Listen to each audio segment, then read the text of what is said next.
पहुंचे, एक बड़ी कार्रवाई बताई जा रही है। देखिएगा, इमोरल ट्रैफिकिंग की काफ़ी लंबे समय से शिकायत हमारे पास आ रही थी, जो कि हमने अपने सोर्सेज लगाए हुए थे और माननीय पुलिस अधीक्षक रेवाड़ी द्वारा एक टीम का गठन पहले किया गया था कि जो भी इस तरह की सूचना मिले तुरंत उनका विरुद्ध कार्रवाई करें। तो गुप्त सूत्रों के अनुसार हमें शिकायत के बाद हमने इसको कंफर्म किया और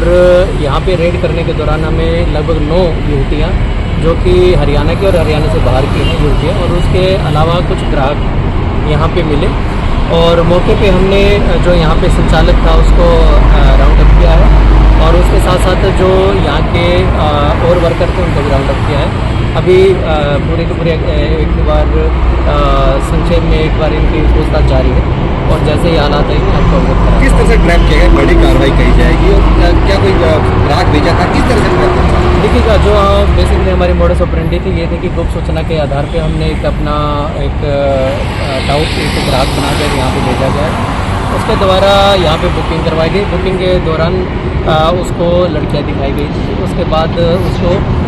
सर्विस के लिए यहाँ पे बुलाया गया। जब यहाँ पे हमें सूचना पुख्ता हो गई, यहाँ पे पुलिस रेड की गई और जो मेन संचालक है उसको राउंड अप किया। एक कुछ पैसे की बता रहे, कितने में ये लेन देन हो रहा था? फ़ोन पे ये सारी डील होती थी या फिर यहीं पर लोगों को आना पड़ता? देखिएगा, कुछ लोग तो ऐसे हैं कि जो फ़ोन पे डील करते थे और कुछ लोग ऐसे हैं जो यहीं पे आके सर्विसेज लेते थे और हमारे द्वारा जो भेजा गया था उसके यहाँ पे जो यहीं पे पहुँचने के बाद ही उसकी डील हुई थी। उसके बाद जैसे ही यहाँ पे मौके पे पुलिस पहुँची, पुलिस पहुँचने के बाद हमने त्वरित कार्रवाई करते हुए यहाँ पे इन युवतियों को और जो ग्राहक थे उनको कब्जे। ठीक, लास्ट आंसर, एक तो संदिग्ध अवस्था में कोई मिला है क्या, दूसरा कि कितने में डील हो रही थी? देखिएगा, डील के बारे में तो मैं आपको अभी नहीं बता पाऊँगा, लेकिन बेसिकली जो संदिग्ध अवस्था ही थी जो हमने वहाँ पे पकड़ा, जिसमें से 3 कमरे थे वो बुक थे और युवतियाँ थी जो वहाँ पे थी संदिग्ध अवस्था में थी और यहाँ पे पकड़ने के बाद उनसे पूछताछ की गई है और जो संचालक है, संचालक ने जो बताया है कि कुछ हमारी बुकिंग होती थी फ़ोन पे होती थी, कुछ बुकिंग यहाँ पे ग्राहक खुद आके करते थे और उसके अनुसार हमने जो पूछताछ है वो की है और मौके से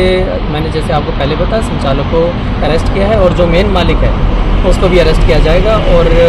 उपायुक्त महोदय को चिट्ठी लिखी इसको सीज करवाया जाएगा। अभी जो यहाँ पर तो ये मैनेजर है, ओनर अभी भागा हुआ है, फ़ोन स्विच ऑफ है, लेकिन उसके हमें सोर्सेज मिले हैं और उसको जल्दी अरेस्ट कर लिया। बाकी लोगों के लिए क्या मैसेज है कि लगातार पहले भी आपने इस तरह कार्रवाई, बड़ी कार्रवाई की? देखिएगा, मैं आपके माध्यम से पूरे रेवाड़ी वासियों को अपील करना चाहूँगा कि इस तरह की जो कुछ भी ऐसी सूचनाएं हैं वो तुरंत पुलिस को अवगत कराएं, क्योंकि किसी भी समाज के लिए ये एक हानिकारक विषय है और इस तरह की कोई भी सूचना उन्हें मिलती है तो 112 पे या फिर अपने नियर बाई जी किसी पुलिस स्टेशन पे जाके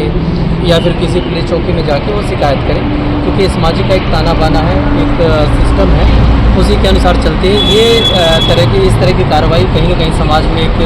भयानक मोड़ लेती है, एक क्राइम का एक रूप है और इसको हम सिर्फ रोकथाम करके ही रोक सकते हैं और आम लोगों से मैं आप लोगों के माध्यम से यही अपील करूंगा कि अगर शिकायत किसी भी तरह की या सूचना या फिर कैसे आपको किसी भी तरह की कोई सूचना प्राप्त होगी तो हमारे से शेयर करें, हम आपका नाम और नंबर गुप्त रखें।